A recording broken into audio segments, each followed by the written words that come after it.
क्या मैं आपको अल्फा पे चर्चा करा रहा था? लास्ट में तो अपन पढ़ रहे थे, अल्फा पे अपन चर्चा कर रहे थे। याद कर, अपन ने काइनेटिक एनर्जी का लास्ट के 4-5 सवाल बहुत बढ़िया कर रहे थे। क्या हमें AR और AT समझ में आता है? क्या समझ में आता है? AR और AT। AR क्या चेंज करता है? डायरेक्शन। AT क्या चेंज करता है? स्पीड। कोई बुराई वाली बात? A हम समझते हैं root of AR square plus AT square. कोई बुराई वाली बात? यहाँ तक की बातें अपन सब लोग समझ चुके थे। सबने बोला ठीक, मैंने ही बोला ठीक, बहुत बढ़िया। आइए और बातें करते हैं। अगर हम बिल्कुल सिंपल सी बातें करें, वैसे सवाल वापस नहीं करा रहा। Alpha is a function of time T, omega is a function of time T, ये वो जितने भी सवाल हमें कोई कष्ट नहीं है। कभी कभी छोटे-छोटे सवाल एंगुलर वेरिएबल और लीनियर वेरिएबल के प्रैक्टिकल क्वेश्चन से आ जाते हैं। कैसे, मैं आपसे बोलूं, देख ध्यान से। मान लीजिए एक सवाल मैं आपसे बोलूं कि एक पंखा है। क्या है? मान लीजिए इस पंखे से लेकर यहाँ तक की दूरी इसकी 2 मीटर है। कितनी है? 2 मीटर। बड़ा पंखा है, एयरपोर्ट पे लगा हुआ। मान लीजिए कि पंखा स्टार्ट होता है, जो अल्फा है, सपोज करो वेरिएबल ले लेते हैं, चलो 2t। ओमेगा इनिशियल 0 है, थीटा इनिशियल 0 है। आपसे पूछूं यहाँ पर एक पार्टिकल है, मैं आपसे पूछूं इसका, इस पर मान लीजिए वहां से dm कितना, मान लीजिए मैं आपसे बोलूं कि इस पर what is the force F net on this particle at 2 second, तो तू क्या करेगा? एक पंखा है बहुत बड़ा, जिसके पंखुड़ी पर 2 मीटर की दूरी पर एक छोटा सा पार्टिकल है। कौन? dm। कोई भी पार्टिकल चिपका हुआ है या उसी का एक पार्टिकल है, मान लीजिए। मैं आपसे पूछूं उस dm पर नेट फोर्स क्या लग रहा होगा 2 सेकंड पर, कैसे निकालेगा? बिल्कुल आसान है, कंफ्यूज मत हो। अरे सब लोग बोलो कि dm into a net, dm into force से डरने की जरूरत क्या? F नेट बराबर होता क्या है? F नेट बराबर होता है dm into a net. dm into, क्या a नेट निकालना मुझे आता? a नेट क्या चीज है? क्या a नेट है under root of AR square plus AT square. क्या सवाल तू पढ़ सकता है? कर दे, कुछ नहीं, सिंपल, तुझे बात समझ में आ गई, क्लैरिटी एकदम। रफ्तार में कर दो, खुद करो, मैं भी करता हूं। अगर नहीं कर पाओ तो इधर देखना।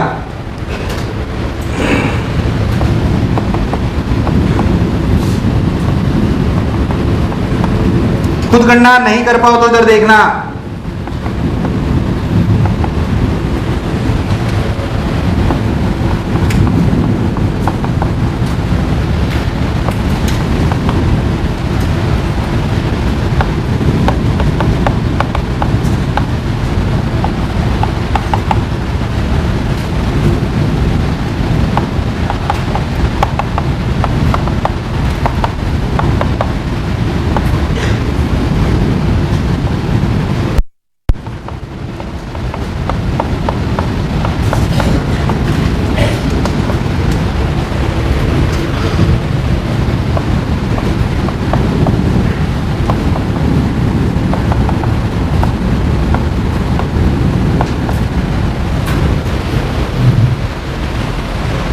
नहीं हुआ? सोच लो। क्या मैंने सही करा है? क्या मैंने सही करा है? क्या? अरे फोर्स पूछ रहा है, उसमें क्या दिक्कत है? क्या force is equal to dm into a net. a net होता है AR और AT। AR में जानता हूँ ओमेगा स्क्वायर R और AT में जानता हूँ अल्फा। क्या जानता हूँ? अब कहने को सवाल टफ हो सकता है क्योंकि अल्फा कांस्टेंट है कि वेरिएबल।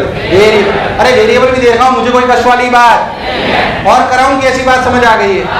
अरे पक्की बात। और देख, मैं एक छोटी सी कॉमन सेंस की बात पूछूं। एग्जांपल क्या है? नॉर्मल बात। मान लीजिए आपकी एक रॉड है, ये रॉड ऐसे घूम रही है, देखो, तो इसके साथ एंगुलर वेरिएबल 3 अटैच है। देखना ध्यान से। मान लीजिए 2 पॉइंट ले लो, A और B। ये A और ये पॉइंट B।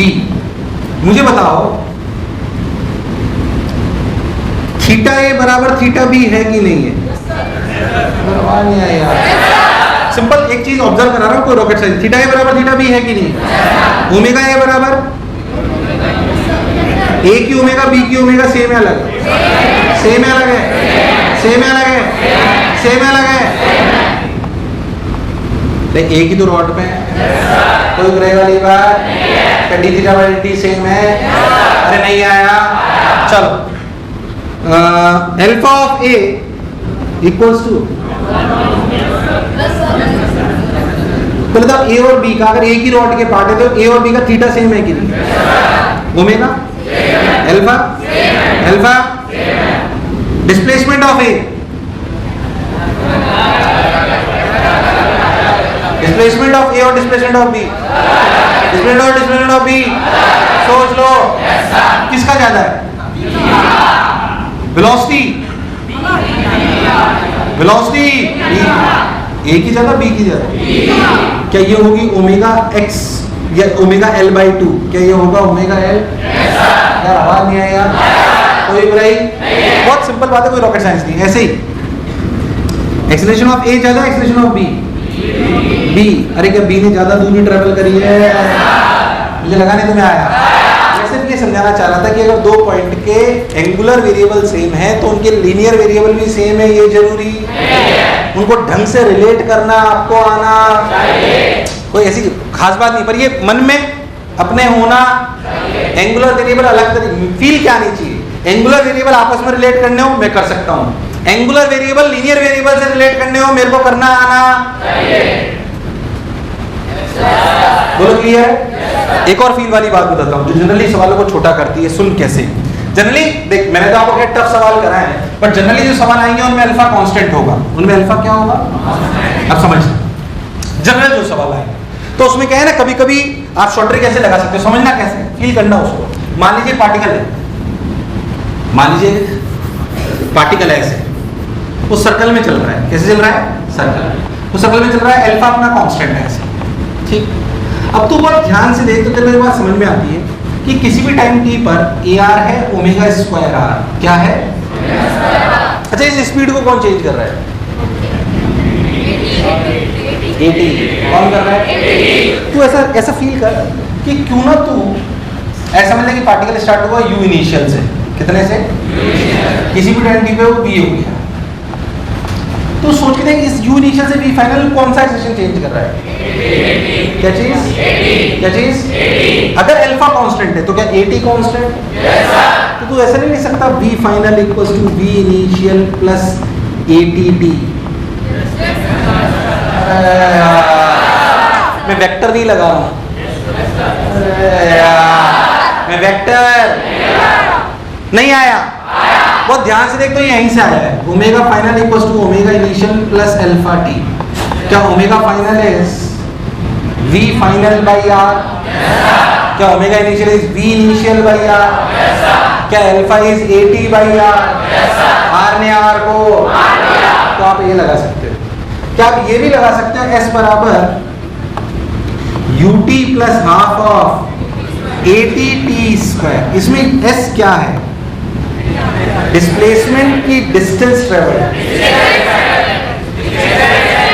नहीं पुरानी बात भूल जाओ शॉर्ट ट्रिक में बोलो क्या है डिस्टेंस ये distance travelled by the particle है कि डिस्प्लेसमेंट सोच के देख आपने क्या ज्यूम कर लिया आपने बताया इसको स्ट्रेट लाइन में कन्वर्ट कर दिया और बोला इसको स्ट्रेट लाइन में सिर्फ इसका एक्सेलरेशन 80 है क्योंकि ए आर इसकी डायरेक्शन चेंज कर रहा है बाकी उसका कोई रोल मैं तो सर्कल का फील नहीं देता सीधा तोड़ लेता हूँ ए आर को अलग कर देता हूँ क्योंकि ए आर का काम क्या है उसे भूल जाओ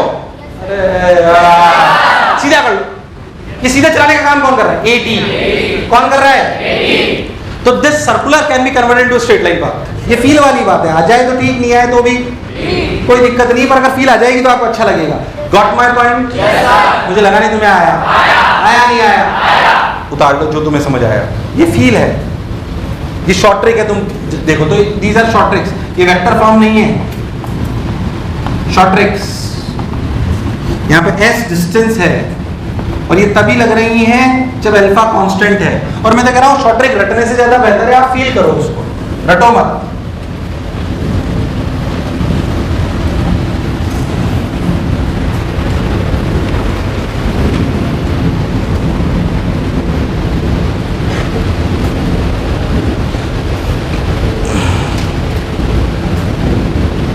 रेडियस ऑफ कर्वेचर क्या कहते हैं रेडियस ऑफ कर्वेचर सुना है क्या एक्चुअली हम सारी बातें सिंपल करते हुए आए थे जनरल बात में बात करते हैं रेडियस ऑफ कर्वेचर तो ठीक है टर्मिनोलॉजी है पहले उसे को फील करके होता क्या है जब भी कोई पार्टिकल क्या हमेशा स्ट्रेट लाइन में चलता है या किसी भी बात में चल सकता है सर्कुलर तो एक स्पेशल बात है तो एक तो स्ट्रेट लाइन हो गया और एक कोई भी कर्वीलिनियर पाथ हो गया, क्या हो गया? मान लीजिए पार्टिकल ऐसे जा रहे हैं, ये अगर आप बहुत ध्यान से देखो तो किसी भी एक जगह पर मान लीजिए इसकी रफ्तार ऐसे है v, क्लियर? अगर आप बहुत ध्यान से देखो तो इसके इतने से छोटे से टुकड़े को जहां पर ये है उसको एक आर्क मान लो। क्या मान लो? क्या मान लो? ये मैथ्स पढ़ा रहा हूँ थोड़ा सा, ये थोड़ा सा मैथ्स पढ़ा रहा हूँ, हालांकि हमें फिजिक्स से इसको निकालना है तो हम उसको लगता है सोचेंगे पहले समझे होता क्या है। एक छोटा सा यहाँ पे आर्क हुई, इस छोटे से आर्क को मानते हुए गोला बना दो।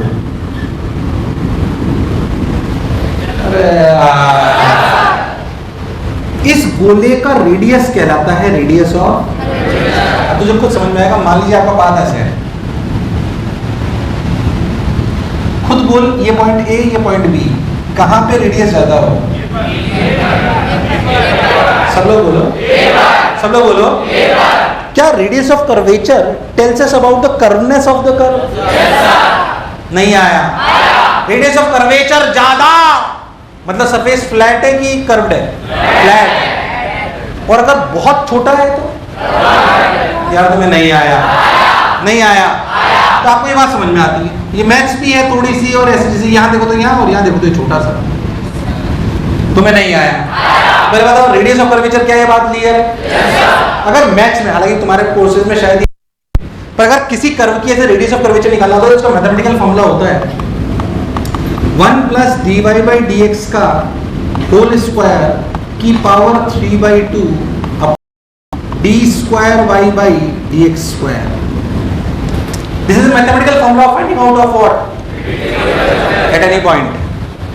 ऐसे स्टाइल मारने के लिए बताया है कि देख मुझे मैथ्स आती है, बाकी किसी काम का तुम्हारे लिए हम फिजिक्स में बात करते हैं। हमें तो फिजिक्स पढ़ रहे हैं, सर्कुलर से मतलब है भाई, वही आएगा अपने लिए। वो कैसे आएगा सुने, ये मैथमेटिकल फॉर्मूला है। क्या है? पहले तो रेडियस ऑफ कर्वेचर क्या रिप्रेजेंट करता है बोलो, फील आती है? मैं बोलूं किसी कर्व का रेडियस ऑफ कर्वेचर एक जगह पे 10 मीटर है और एक जगह पे 1 मीटर है, क्या तू समझ जाएगा 10 मीटर वाली जगह ज्यादा फ्लैट है और 1 मीटर वाली? Got my point? ऐसे अपने को फीलिंग आनी चाहिए, ठीक? अगर हम नॉर्मल अपनी फिजिक्स में बात करें तो सोच के देखो, तो कोई भी पाथ के, मान लीजिए यहाँ पे वेलोसिटी है, ऐसे भी मान लीजिए कि ऐसे एक्सेलरेशन है a, वेलोसिटी और एक्सेलरेशन की डायरेक्शन सेम हो, ये जरूरी नहीं है। अपन सब लोग जानते हैं, मान लीजिए प्रोजेक्टाइल है, प्रोजेक्टाइल में वेलोसिटी इधर है पर एक्सेलरेशन किधर है? नीचे जी। अरे अब सोच के देखो तो एक्सेलरेशन के हमेशा 2 कंपोनेंट करने चाहिए, एक इधर जो कहलाएगा a टेंजेंशियल और एक इधर जो कहलाएगा, खुद से सोच के, a tangential will change the speed and a radial will change the, a radial will change the, क्या बात वही है पुरानी? भले पाथ सर्कुलर ना हो बट फिर भी हर इंस्टेंट पर हम ऐसा मान, मुझे लगा नहीं तुम्हें आया, आया कि नहीं आया? अब मैथमेटिकली और सोचते हैं, सोच अगर मैं इस जगह पर ऐसे आर्क ले लूं और उसका ऐसे सर्कल बनाऊं, सोच, तो ये रेडियस ऑफ कर्वेचर RC कितना? इसकी रफ्तार कितनी? v। अगर मैं इसे इंस्टेंटेनियस सर्कल मान लूं, क्या मान लूं? क्या मान लूं? तो आपको नहीं लगता कि AR इज v²/RC? बेकार रेस्पॉन्स, नहीं आया। AR इक्वल्स टू, अगर तुझे एक्सेलरेशन पता है तो मान लीजिए तुझे वेलोसिटी पता है और एक्सेलरेशन पता है, take 2 component of acceleration, one is parallel to velocity, one is AR is what? Perpendicular to किसी कंपोनेंट ले लें, वेलोसिटी के एक्सेलरेशन। गलती मत कर दियो, वेलोसिटी कंपोनेंट नहीं ले रहा, किसके ले रहा है? एक along the velocity और एक the component which is perpendicular to the velocity, the component which is, तो चाहे तो ये परपेंडिकुलर कर सकता है। क्या RC इज बेसिकली v²/AR या A परपेंडिकुलर, जो आप बोलो, बोल यस और नो।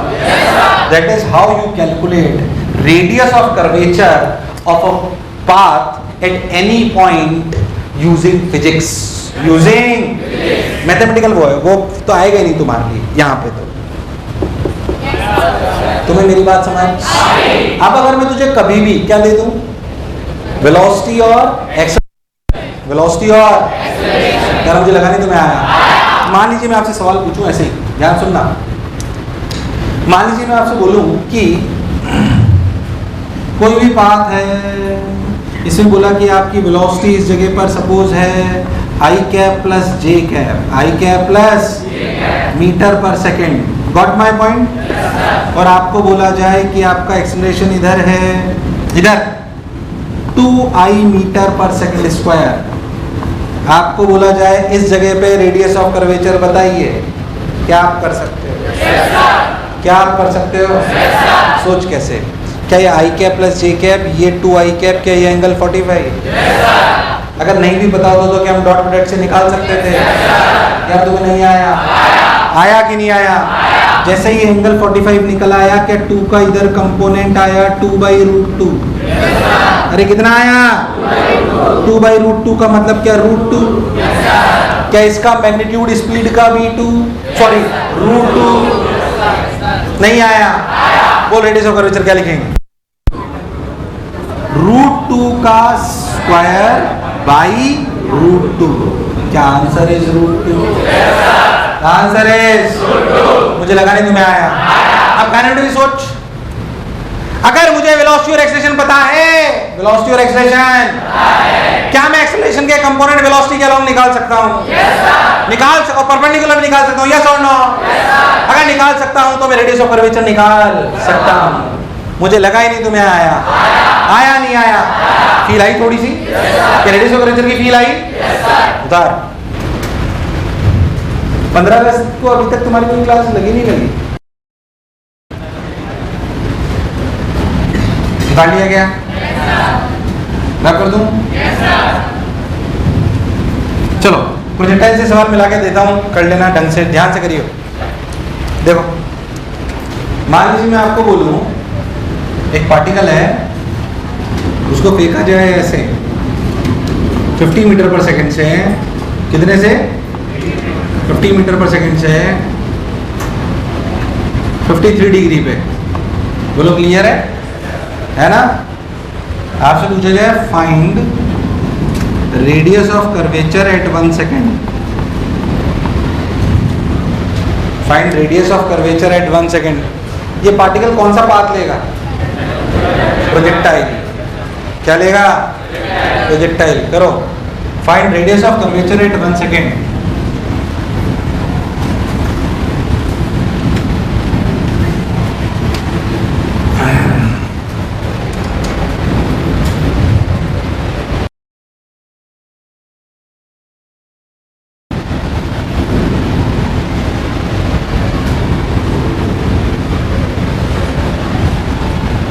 कौन सी रफ्तार प्रोजेक्टाइल में चेंज नहीं होती?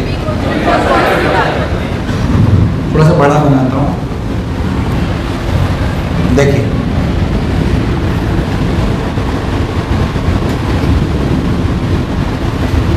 आप इधर देखिए, इधर थी रफ्तार 40, इधर थी रफ्तार 30। मुझे लगा नहीं तुम्हें आया? नहीं, इधर 30 और इधर 40। एक सेकंड बाद किस में चेंज नहीं होगा? 30 में कोई चेंज? चेंज किस में होगा? 40 में। क्या 40 घट जाएगी तो Vy इक्वल्स टू होगी 40 माइनस 10 इंटू 1 30। बोल यस और नो? एक सेकंड के बाद क्या रफ्तार भी 30 हो जाएगी? कौन सी डायरेक्शन में? बाएं में। और x में क्या होगी? 30। तो क्या कुल मिला के 30√2? मान लीजिए पार्टिकल यहाँ हुआ, ये रफ्तार हुई 30, ये भी हुई 30। क्या नेट रफ्तार हुई 30√2? हमें रेडियस ऑफ कर्वेचर के लिए किससे मतलब है? 30 30 की 30√2। यार आवाज नहीं आई यार। अरे हाँ बोले यार, इसलिए इस 30 को हटा दो समझने के लिए। अच्छा एक्सप्रेशन किधर है? क्या वो तो G फिक्स्ड है? वो तो G फिक्स्ड है। अच्छा एक बात और होता है, क्या ये वाला एंगल 45 है? क्या बेकार रेस्पॉन्स है? ये वाला एंगल हमें सिखाया गया कि बेसिकली वेलोसिटी के परपेंडिकुलर एक कंपोनेंट लीजिए, वेलोसिटी के परपेंडिकुलर। क्या ये 45 तो ये भी 45? G की वैल्यू 10 ले लीजिए तो क्या लिखा जाएगा इधर 10/√2? क्या 10/√2 ही AR है? बेकार रिस्पॉन्स क्या है? और V क्या है? 30√2 क्या है? तो रेडियस ऑफ कर्वेचर लिखा जाएगा 30√2 का होल स्क्वायर बाई 10/√2। मुझे लगा नहीं तुम्हें आया। अरे हाँ बोल। 360 सही तो है। 900 × 2 1800, 1800 × 2 3600। अच्छा √2 है, सॉरी। तो 1800 √2/10 180√2 is the correct answer. 180√2 is the, ये आंसर है रेडियस ऑफ कर्वेचर। तुम ध्यान से देखो तो तुम कैलकुलेशन में अटक गए होंगे, बाकी कॉन्सेप्ट में कोई चेंज फिक्स्ड है। कोई भी सवाल दे दो यही होना है उसमें बार बार, उसमें कोई रॉकेट साइंस नहीं आने वाली है। एलिप्टिकल पाथ ले लो, ये ले लो, रेडियस ऑफ कर्वेचर पूछे, सिंपल सी एक कहानी करनी है। तो तुम्हें आया ही नहीं यार। One more. इसका एक बढ़िया रूपांतरण आएगा जब आप पढ़ोगे प्योर ट्रांसलेशनल प्लस। कभी सुना है वो? अगर कभी आपने सुना हो तो, जब एक गाड़ी का पहिया चलता है तो वो चलता है कि घूमता है? उससे मैकेनिक्स का आखिरी पड़ाव होगा कंबाइंड ट्रांसलेशनल प्लस। तो जब टायर चलता है तो वो चलता भी है और घूमता भी है। इस प्रकार कैसे मैं बताता हूँ अभी आपको, थोड़ी सी फील कराया। तो मान लीजिए पॉइंट ए यहाँ पर है, थोड़ी देर बाद ये यहाँ पर होगा, थोड़ी देर बाद ये यहाँ पर होगा, थोड़ी देर बाद ये यहाँ पर होगा, थोड़ी देर बाद ये यहाँ पर होगा। इस तरीके के बात को थोड़ा बहुत बता देता हूँ, इसे कहते हैं साइक्लॉइड। वास्तविकता में जो ये ध्यान से, तो आपका गाड़ी का टायर ऐसे ही चलता है घूमता है। तो कोई भी एक पॉइंट सोच, सर्कल में चलेगा, स्ट्रेट लाइन में, या ऐसा चलेगा। इस बात को कहते हैं साइक्लॉइड। वहां पढ़ाया जाएगा पर थोड़ा सा ऐसे ही बता दे रहा हूँ। इसे क्या बोलते हैं? साइक्लॉइड। असलियत में इस साइक्लॉइड के टॉप मोस्ट पॉइंट पे रेडियस ऑफ कर्वेचर की चर्चा करी जा सकती है। तो समझ नहीं आया?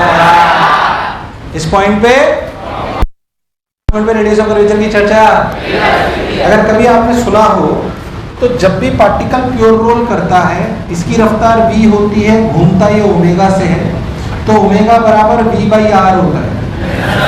नहीं पता कोई बात नहीं, ऐसे ही अगर मैं आपसे बोलूं कि बॉडी चल रही है और इस पॉइंट की रफ्तार आगे 2v है,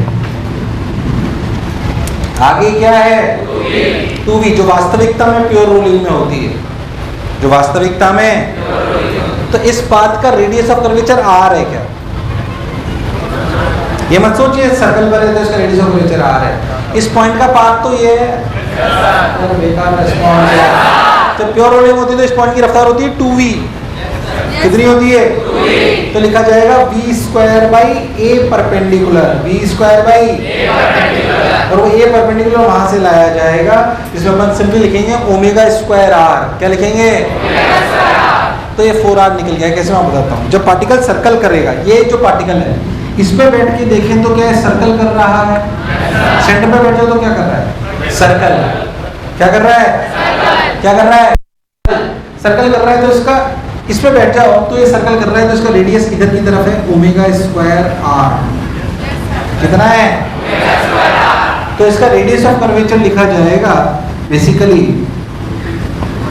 2v का होल स्क्वायर बाई ω²r। और ओमेगा कितना है? v/r। कितना? तो लिखेंगे v²/r। r ने r को कितना आया? 4r। अरे कितना आया? अरे इसे लिखेंगे ना v²/r²। नहीं आया। r ने r को, हो सकता है मेरी बात थोड़ी सी कम समझ आई हो, पर इसलिए बताइए क्योंकि मुझे पता है ये आखिरी में आने, तब तुझे याद आएगा हाँ और रेडियस ऑफ कर्वेचर पे वहां से नहीं बोलते। कोई बात नहीं, हल्का सा कम समझ आया। तुझे मेरी बात समझ पहले तो रेडियस ऑफ कर्वेचर निकालना हो, क्या सवाल कर सकते हो? कर सकते हो ना? इसमें आसान सवाल करना हो तो बोलता find out the radius of curvature at top most point. कि top most point radius of curvature निकालना आसान हो? क्या रफ्तार सिर्फ 30 होती और क्या एक्सीलरेशन भी परपेंडिकुलर टू v होता? तो क्या आंसर 30 स्क्वायर बाई 10 स्क्वायर होता?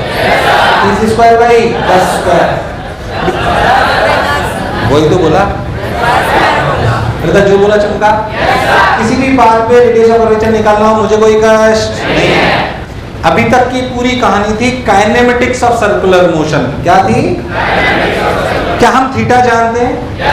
क्या हम ओमेगा जानते हैं? क्या हम अल्फा जानते हैं? क्या हम आपस में रिलेशन जानते हैं? क्या उनके रिलेशन लीनियर के साथ हम जानते हैं? क्या हम रेडियस ऑफ कर्वेचर जानते हैं?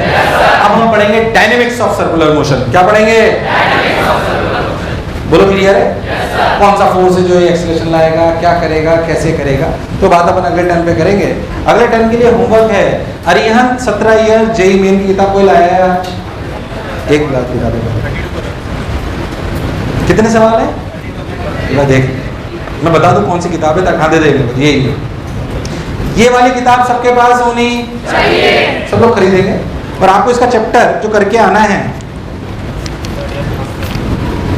इसमें आप पहला चैप्टर कौन सा है?